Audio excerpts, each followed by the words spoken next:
Hello and welcome to French Property Renovations, and this video is going to be all about said beams. So if you're enjoying my channel and you're enjoying what I'm doing, please subscribe.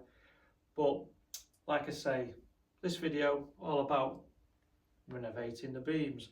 So I've got a table here that I found in the house when I bought it, and I've used lots of different items to try and clean these beams up.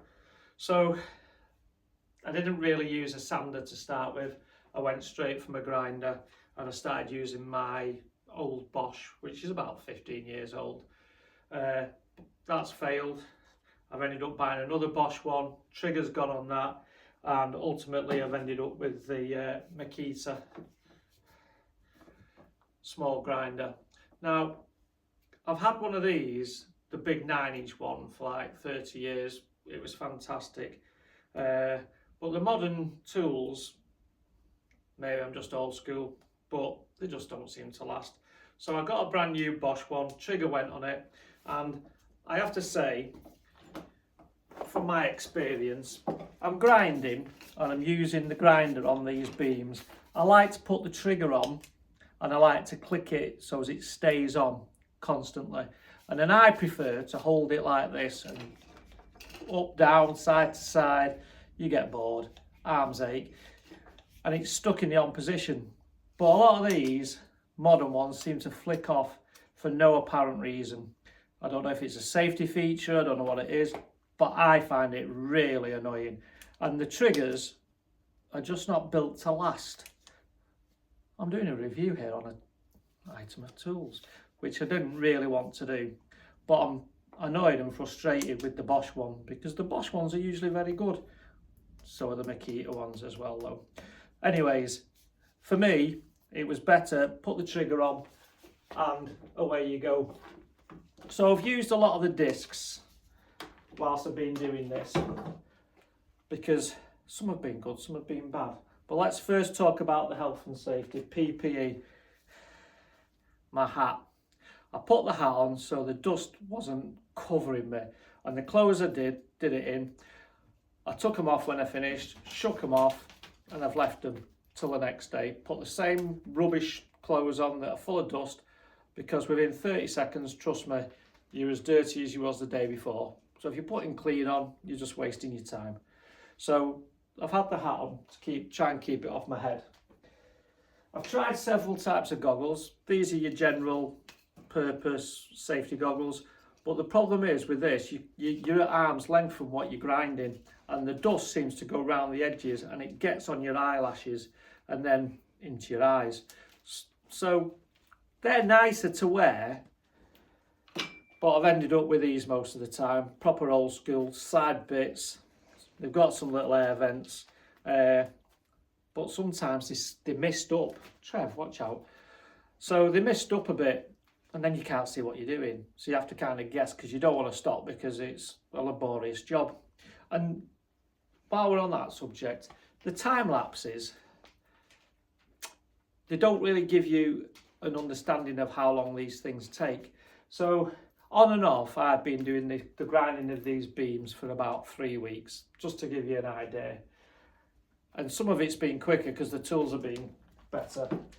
But for example, I started off with a wire brusher. No good. Then I've progressed onto like these grinding wheels, and if you can just look at the difference, that's one that I haven't used and that's one that I've used. But these are only good for about maybe 2 beams, 3 beams. So they're 10-15 euros for 2. So it's expensive. No, you can't eat them, Trev. Again, that's a similar device, but that's got lots of little sanding pieces. And again, they are only doing 2 or 3 beams, and they look really impressive, the thickness of them, and they're going to be good. This is like a grinding wheel. This was good. This did about 6 beams. But what I found overall, because obviously you can get into other items, but this is what I've found to be the best. A carborundum stone. It's made of steel and it's got the, like the, should we call them blades? I don't know what you want to call them, but they're on the outside. That's been probably the best. I think that was €15. Although you could sandblast. Sandblast might be quicker and easier. So that's the discs. Obviously I've had my gloves, because if you drop the grinder, it's still going to be on if the trigger's on, and health and safety, I just unplug it. I've had my dust mask. My dust mask is filthy now, look at that. And I didn't have a shave, so I was getting a bit of dust coming through.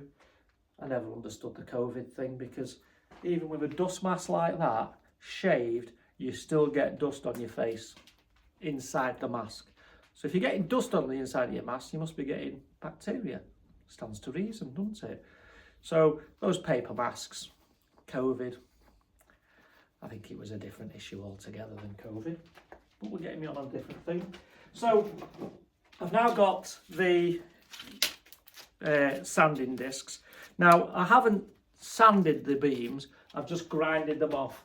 So I've got rid of any woodworm, any loose debris. 300 years of rubbish basically is now gone. The floor was filthy with it all. I've brushed it all. I'm now at my earthen floor. So the next job is I put the 2 windows in that I had. So we've got new windows in. And the cat likes getting inside the wall because there's still a gap there. That was another job I've done.